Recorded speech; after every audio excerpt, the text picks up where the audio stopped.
Sebelum saya buat live ni tadi, saya ronda-ronda lah kat TikTok kan. Macam biasa lah, ronda-ronda, dengar-dengar dia orang sembang. Kemudian saya masuk satu TikTok. Apa nama dia ni host? Perempuan host dia.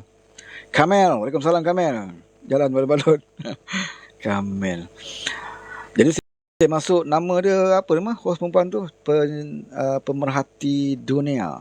Pemerhati dunia rasanya. Saya tak masuk lah dalam kotak. Saya duduk dengar dia orang sembang, duduk bawah kan, komen-komen kat bawah. Dia bercerita tentang kisah perlembagaan, cerita pasal apa tu, tebuk atap, dia sembang lah.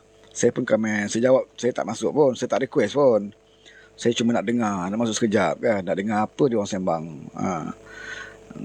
Jadi jadi bila saya komen tu, dia kata, kau ni memekak kat bawah ni, kau naik lah atas kalau berani kan. Saya tak request juga kan, saya nak tengok adakah dia nak angkat saya ke atas kan. Sebab kalau saya request, nanti kalau berlaku apa-apa ke atas tu, nanti dia kata kau yang minta masuk, dia kata kan. Jadi saya tak mau. Jadi saya pegang saya punya apa ni, kalau nak saya bercakap kan, angkat saya ke atas, saya akan naik.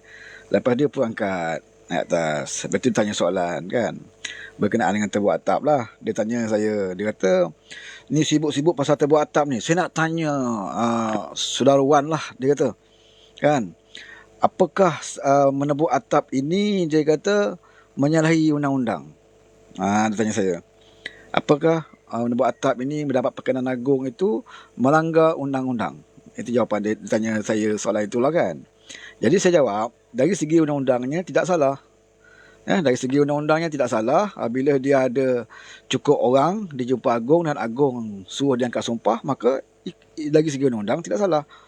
Yang orang pertikaikan dari segi moral, dari segi moralnya, perbuatan khianat itu, kalau kita nak beli ahli parlimen apa semua kan, itu dari segi undang-undangnya, kau carilah ahli parlimen banyak mana kau nak beli kan. Tapi dari segi moralnya bagus ke tak bagus kan. Bila rakyat dah beri mandat kepada kita jadi kerajaan, kemudian kau berpakat sama kau khianat parti yang rakyat bagi mandat, kemudian kau buat satu kerajaan baru kan, dari segi undang-undang boleh okey kan. Sebab tu kita tidak boleh salahkan Kebahaduli Tuanku, dia mengikut undang-undang yang benar kan. Tapi dari segi moralnya boleh ke tak boleh, itu persoalannya.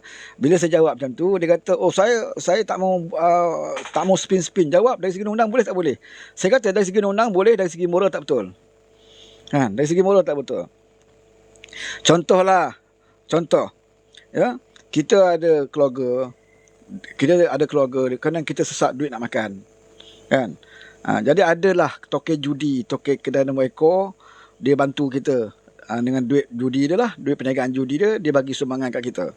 Dari segi undang-undangnya boleh ke tak boleh? Boleh. So siapa boleh bantu kita kan? Tokek arak ke, tokek genting Highland ke, nak support keluarga kita boleh. Dari segi undang tak boleh kita tangkap pun, sebab dia bukan rasuah kan. Dia bagi duit. Tapi dari segi moral boleh tak? Moral tak boleh. Hukum lagilah tak boleh kan. Moral sebagai adab manusia pun memang tak boleh. Takkan kau nak hidup bagi makan anak bini kau dengan duit judi, daripada tokek judi, tokek arak kan. Undang-undang membenarkan, tapi dari segi moral, kalau kita manusia yang ada moral, kita takkan ambil. Apatah lagi kalau kita beragama Islam, bermakna kita tahu salah. Jadi itu jawapan saya. Oh, dia marah, dia tu saya spin lah kan. Ini masalah dengan bapak ni kan. Kita jawab, saya kata jawapan dia adalah betul. Undang-undangnya boleh kan, boleh. Tapi dari segi moral, apatah lagi kita seorang Islam kan, takkan kita nak kebelakangkan moral. Saya kata kalau you tak pentingkan moral, tak apalah. Saya kata, oh tak boleh, jangan tuduh saya tak penting moral, dia kata kan. Saya kata kalau dah kata moral tak boleh, nak buat juga macam mana? Bermakna awak tidak pentingkan moral. Awak nak kuasa sampai melakukan perbuatan yang tidak bermoral. Itu maksud saya kan. Lepas tu bila dah macam tu, host turunkan saya. Ni masalah dia, saudara. Main dengan room walaon ni. Sebab tu saya kalau masuk room walaon, saya tak pernah request. Saya takkan pernah request kan. Saya akan komen dengan baik-baik, tak adalah maki hamun kan, tak adalah kata mencarut-carut komen. Komen baiklah kita jawab, apa dia hujah kita jawab. Memang penat lah kita nak type kan. Bila dia angkat, saya tak pernah tarik diri kan. Mana-mana room saya pergi, kalau orang naikkan saya akan naik. Kita ikut adab Kan? Kita hormati host. Saya naik atas, saya tak terus bercakap. Saya tak terus masuk-masuk, oh ini walaun, tak ada. Masuk, duduk diam. Sampai host kata, okey jawab. Barulah kita jawab. Tapi bila kita jawab, pumpang masuk kawan dia. Kan? Oh, macam-macam lah. Main pelantar, saya dah agak dah. Dia mesti keluar pelantar punya. Apa-apa ni. Dia bila dia tidak ada hujah, dia last kali dia keluar pelantar. Kan? Saya tak jawab lah bab pelantar tu. Sebenarnya saya boleh jawab. Kalau dia bagi peluang lama saya dalam room tu, saya boleh jawab. Kan isu pelantar ke, isu tebuk atap ke. Tapi bila saya ulas sikit je, saya kata, you tak pentingkan moral, tak apalah. Lagi segi undang-undang. Dari segi undang-undang, okey. Kan? Jangan salahkan yang kita sendiri pun tak pernah salahkan ke bawah diri tuanku. Apabila dia mengangkat Muhyiddin Yassin jadi Perdana Menteri. Sebab tuanku melaksanakan apa yang termaktub dalam perlembagaan. Kan? Tapi kerja khianat ni, tuanku tak ambil tahu. Itu kerja pemain-pemain politik. Kalau kau bermoral, kau tak akan buat khianat. Kan? Kalau kau bermoral. Tapi kalau kau tidak ada moral, kau sanggup buat khianat. Satu mata nak dapat kuasa. Itu bukan tak boleh salahkan kepada Agong. Ya. Saya banyaklah benda saya nak hujahkan. Contoh macam main bola. Kan? Kita main bola sepak. Kan? Tim saya lawan dengan tim Adam. Kamel ni. Kamel ada dalam ni. Kamel ni kan? Ada lagi Kamel? Ada. Okey, Kamel satu tim. Saya satu tim. Bola sepak kita main. Penonton ramai tengok. Ya. Tiba-tiba dalam tim saya tu, ya, pemain defend ke, penjaga gol ke, pertarungan cukup sengit. Ya. Belum ada lagi siapa yang menang ni. Pertarungan cukup sengit. Ya. Penonton tengok menyaksikan pertarungan yang menarik sekali antara dua tim ini. Tiba-tiba tim saya, pemain pertahanan ataupun saya yang penjaga gol, sengaja masukkan bola dalam gawang saya sendiri. Dia tendang lah. Dia buat tendang ke apa ke, pun masuk gol sendiri. Kan? Dan penonton tahu bahawa pemain defense saya itu telah belot. Pemain pertahanan saya telah belot, tendang masuk gol sendiri. Penonton nampak kejadian itu. Dan pengadil pun nampak kejadian itu.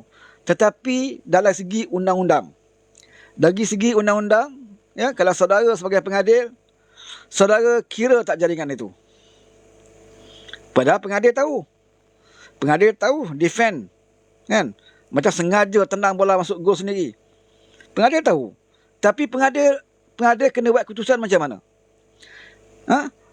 Pengadil buat keputusan macam mana? Pengadil terpaksa berpegang kepada undang bola sepak. Bermakna, apa pun berlaku di situ, kan, jaringan itu akan pengadil sahkan sebagai jaringan. Walaupun penonton tahu, ini apa ni, defend score gol sendiri ni. Kan? Tapi pengadil tidak boleh dipersalahkan. Pengadil menyelaksanakan tugas dia. Dan pengadil akan kira sebagai jaringan. Macam itulah dalam kisah tebuk atap. Ingat Agong tak tahu ke? Agong tahu. Ya, pemain-pemain politik yang khianat ini. Agong tahu. Ya, mana mungkin Pakatan Harapan dah memerintah majoriti besar. Lepas tu boleh berlaku. Ya, pembelian ahli-ahli parlimen ini. Dan tiba-tiba Mahathir letak jawatan. Ingat Agong tak tahu ke? Kan benda-benda khianat ni. Tapi apa kuasa yang Agong ada? Dia berpandu pada perlembagaan. Engkau buat khianat, aku tak tahu lah, kau jawablah dengan Tuhan.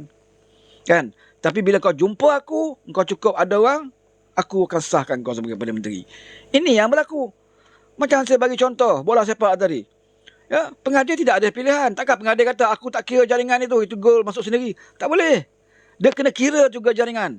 Kemudian selepas itu, bergantunglah kepada orang lain nak siasat, kenapa dia khianat, itu perbincangan di luar padang. Dalam padang, pengadil buat keputusan, itu jaringan yang sah. Jadi saya kata, dalam isu tebuk atap ini, dari segi undang-undang dia, betul. Ya, betul. Dan boleh diterima lah. Tapi dari segi moral dia salah. Itu belum lagi tadi saya masuk nak hujah, saya ingat nak masuk nak hujah. Kalau dia menghalalkan perbuatan itu, ya, perbuatan khianat itu sebagai dibolehkan, saya nak bawa hujah peristiwa yang berlaku pada negeri Perak. Tahun 2008-2009. Di mana ketika itu Pakatan Rakyat menang di Perak. Ya, kita menang, kita memerintah Perak ketika itu. Ya, kerusi paling banyak adalah DAP. Dalam Pakatan Rakyat tu, Pakatan Rakyat telah menumpaskan Barisan Nasional di Perak. Saudara masih ingat? Dan kerusi paling banyak dalam Pakatan Rakyat ketika itu adalah DAP. Yang kedua PKR. Yang ketiga PAS. PAS bersama kita waktu tu. Ya, 2008-2009. DAP tidak menamakan mana-mana pemimpin dia sebagai calon menteri besar. Kalau ikut-ikutkan demokrasi, ya, ikut logik dia, sepatutnya calon menteri besar datangnya daripada DAP. Sebab DAP kerusi paling banyak. Kan? Tetapi DAP tahu, walaupun orang tuduh dia nak memerintah lah, dia nak jadi menteri besar lah, nak jadi Perdana Menteri lah, tapi DAP ni orang pegang pada perlembagaan. Dan dia tidak mencalonkan mana-mana adun dia sebagai menteri besar sebab DAP tahu undang-undang tubuh negeri Perak. Sebab itu DAP tidak mencalonkan mana-mana adun dia sebagai calon menteri besar. Dia serahkan kepada PKR dengan PAS untuk memilih satu adun untuk dilantik sebagai menteri besar. Dan ketika itu, kerusi yang kedua terbanyak adalah PKR. PAS paling sedikit kerusi yang menang di Perak waktu itu. Tetapi apa keputusan Anwar? Anwar tidak memikirkan kerusi mana banyak. Dia fikirkan jawatan menteri besar perlulah seorang yang mempunyai keterampilan, mempunyai kebolehan. Ketika itu calon PKR kurang kebolehan. Ada bekas postman lah, macam-macam lah. Kan? Kelulusan yang tidak berapa tinggi, tidak ada ketokohan. Jadi bila Anwar tengok, dalam PAS ada seorang engineer. Ya? Itu Nizar. Jadi Anwar bersetuju supaya Nizar diangkat sebagai menteri besar. Okey. Kita Pakatan Rakyat memerintah Perak waktu itu. Kemudian apa yang berlaku? Lebih kurang setahun kot. Kan? Peristiwa. Setahun Pakatan Rakyat memerintah, setahun lebih kot. 3 adun telah khianat. 2 daripada PKR, 1 daripada DAP. Telah khianat. Bila khianat, maka hilang sokonganlah Wabi Nizar. Kan? Hilang sokongan Wabi Nizar. Waktu itu apa kata PAS? Ini satu pengkhianatan yang bertentangan dengan Islam. Kan? Kerajaan yang dikatakan telah dipanggil kudeta, kerajaan yang dirampas melalui tidak bertamadun, tidak bermoral, itu PAS cakap. Waktu itu PAS menghukumkan bahawa ini tindakan haram. Bukan saja bertentangan dengan tamadun manusia, bertentangan dengan amalan demokrasi, bahkan bertentangan dengan Islam. Apabila kita merampas hak orang lain. Itu PAS yang bercakap. PAS buat solat hajat, siap kunut nazilah lagi waktu itu. Ya? Sampai ada lebay-lebay PAS berbaring depan istana. Saudara jangan lupa. Lebay-lebay PAS ni berserban berjubah berbaring depan istana nak menghalang upacara akad sumpah Menteri Besar baru. Menteri Besar baru tu Zamri Kadir ni lah yang jadi menteri sekarang kan. Waktu itu. Dia tak boleh salahkan Zamri pasal dia dicalonkan oleh Barisan Nasional. Apabila Kerajaan Pakatan Rakyat tumbang, Barisan Nasional menamakan satu calon dan Zamri Kadir dinamakan sebagai menteri besar. Tak boleh salahkan dia. Kan? Kita kena salahkan orang yang khianat ni. Dan tak boleh salahkan Sultan Perak. Sultan Perak mahu tak mahu, suka tak suka, terpaksa mengiktiraf Barisan Nasional menjadi kerajaan negeri Perak dan Zamri sebagai menteri besar. Jadi upacara nak angkat sumpah itu cuba dihalang oleh beberapa orang lebay inilah. Kan? Yang mereka berbaring depan istana waktu itu. Sampai ke peringkat Pakatan Rakyat ketika itu nak buat persidangan bawah pokok. Persidangan Dun bawah pokok ni sejarah politik negara ni. Satu-satunya peristiwa persidangan bawah pokok dilakukan di zaman Wabi Nizar daripada PAS dijatuhkan. Sepatutnya peristiwa di Perak ini menjadi pengajaran kepada PAS. Menjadi pengajaran kepada PAS. Betapa sakitnya hati dan perasaan kita, sakitnya rakyat apabila mandat itu dirampas. Ketika itu PAS amat marah. Sampai ada buat solat hajat lagi. Bahkan menghukum lagi. Kerajaan yang ada ini kerajaan haram, gaji terima haram, allowance yang jadi kerajaan ini haram makan. Pasal apa? Merampas hak orang. Ketika itulah PAS berhukum. Sepatutnya peristiwa itu menjadi pengajaran kepada PAS. Dan dia tidak akan tergamak untuk campur tangan dan bersekongkol di dalam pengkhianatan menebuk atap di Persekutuan. Menjatuhkan kerajaan PH. Sepatutnya PAS belajar. Kenapa hukum boleh berubah? Waktu kuasa kamu hilang, hukum dia haram merampas kuasa. Tetapi waktu kamu nak merampas kuasa orang, halal pula. Ini yang kita kata sekali lepas adalah penunggang agama. Dia tunggang agama apabila menguntungkan dia. Dan dia juga akan tunggang agama untuk menyalahkan orang lain. Ni perangai PAS. Kerap kali saya ulang ni saudara. Kan? Kerap kali saya ulang. Saya nak jelaskan kepada room dia, tak boleh. Ha? Sebab tu saya kalau mana room saya pergi, kalau awak naikkan saya tak pernah tolak, saya akan naik. Sebab apa nak takut apa? Kalau kita nak nyatakan kebenaran. Kalau mereka tak sanggup dengar kebenaran, dia akan turun dengan kita. Itulah. Kan? Lepas tu kita dah turun, dia baki lah macam pelantar lah, baru ada AP lah. Itulah modal dia pun. Kan? Kita dah bersedia dah nak terima modal-modal tu. Kalau dia bagi lama saya dalam kota tu, saya boleh kata, you nak cerita pasal apa? DAP. Okey, kita berujar pasal DAP. Nak berujar pasal pelantar, boleh? Kita berujar pasal pelantar. Kan? Nak berujar pasal langkah Dubai, boleh? Kita boleh cerita pasal langkah Dubai. Dan dalam rundu tadi pun dia cerita lah, langkah Dubai ni sebenarnya tak ada pun. Tapi PH, kerajaan ni sengaja ada-adakan, dia kata. Dia reka. Dia reka. Kita tak peduli saudara, betul ke, reka ke. Sepatutnya kalau kamu tak percaya langkah Dubai tu, kamu kena tanya Papa Gomo. Dia dah berapa kali dah berjanji. Yang duk cakap kerajaan bertukar ni bukan kita. Kita malah tidak percaya. Yang duk bercakap ni pepuak kamu. Raja Petra. Lepas saya turun tadi, Raja Petra pun naik kat room tu. Tak sempat lah dengan saya. Dia cerita pasal apa? Pasal perlembagaan. Kemudian dia menghasut. Takut apa dengan Sultan? Dia kata. Terang-terang dia sebut dalam room. Kita tak perlu takut dengan Sultan. Ini bukan raja-raja zaman dulu, dia kata. Nak takut apa? Saya nak beritahu anak-anak lah. Jangan ikut cakap Raja Petra. Dia berani cakap macam tu sebab dia ni bacul dan dayus. Berapa tahun tak pernah balik Malaysia. Dia sanggup tinggalkan anak dia kat Malaysia. Anak dia pernah ditangkap oleh polis kerana mencuri. Ini bapa tak tanggungjawab Raja Petra ni. Dia biarkan anak dia merempat dalam negara, dia cabut keluar negara. Tak berani balik. Sebab dia tahu, kalau dia jejak saja kaki di Malaysia ini, dia akan terus diseret ke mahkamah. Dia ada banyak kes sama menanti Raja Petra. Sebelum dia nak hasut orang lain lawan raja, jangan takut lawan raja. Kita cabar Raja Petra. Kalau kau betul berani, tak payah lawan raja lah Raja Petra. Aku tak suruh kau lawan raja. Kau berani balik je kat Malaysia. Balik nak tengok apa berlaku. Dia takkan berani, saudara.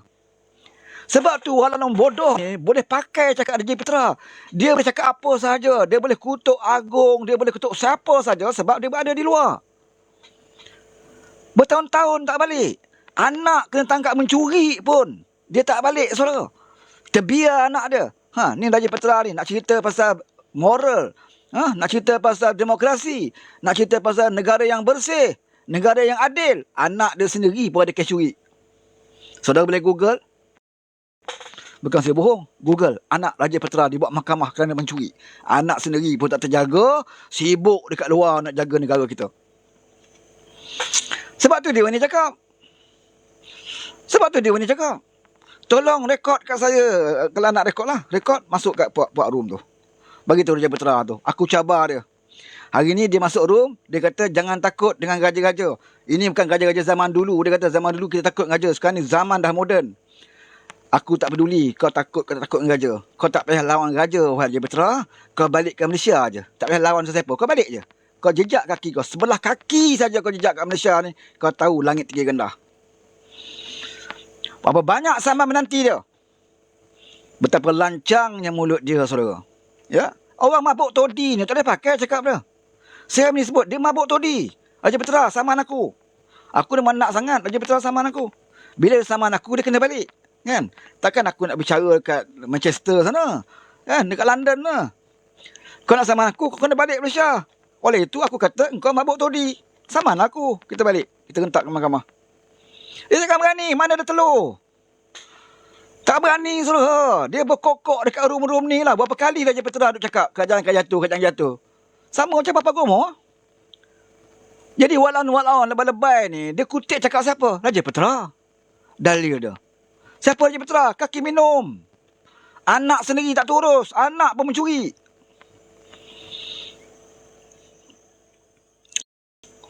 Orang macam tu nak kutip.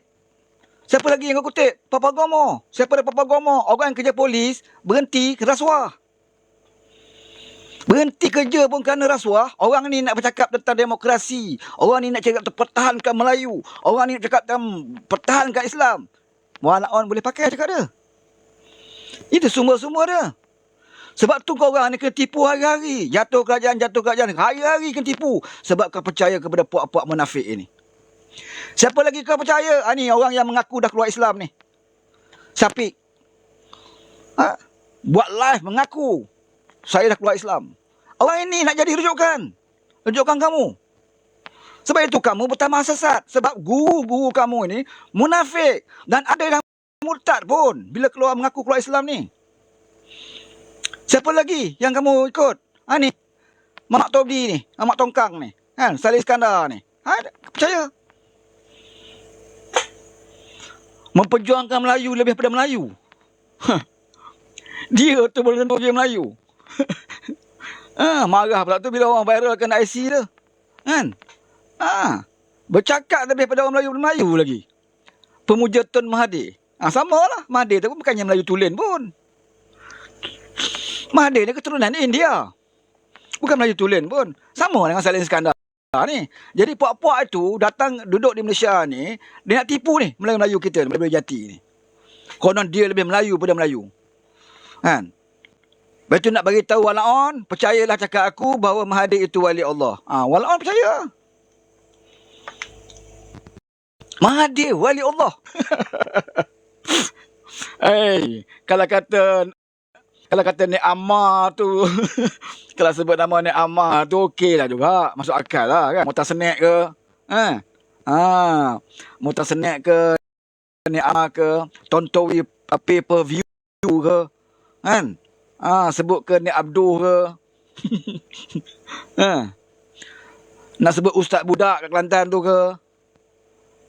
Ustaz Azaidros ke. Logik sikit lah.